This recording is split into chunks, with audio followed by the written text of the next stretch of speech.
वफाकी दारुल हुकूमत इन दिनों मुल्क की सकाफत का मरकज बना हुआ है। इस्लामाबाद में सजे रंगारंग सकाफती मेले की चंद झलकियां दिखा रहे हैं हुसैन अहमद कलीम।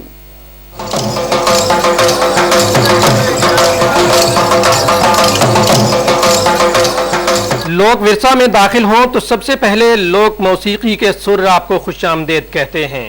पाक वतन के कोने कोने से आए फनकार मुल्क की तमाम इकाइयों की नुमाइंदगी तो कर ही रहे हैं, मेला देखने आए साहिबे दिल भी ढोल की थाप पर बेअख्तियार झूम उठते हैं।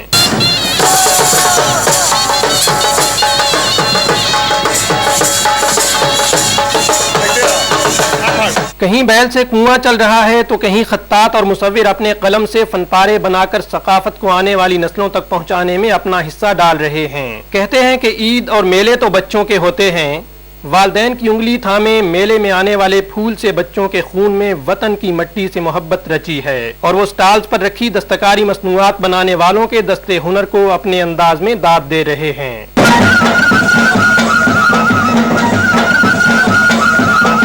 खाने के शायकीन के लिए तरह तरह के पकवान भी तैयार हो रहे हैं। अगर पूरे पाकिस्तान की सैर करनी है तो जनाब इन दिनों लोक विरसा में आपको ये सारे रंग देखने को मिल सकते हैं। हुसैन अहमद कलीम, ए न्यूज़, इस्लामाबाद।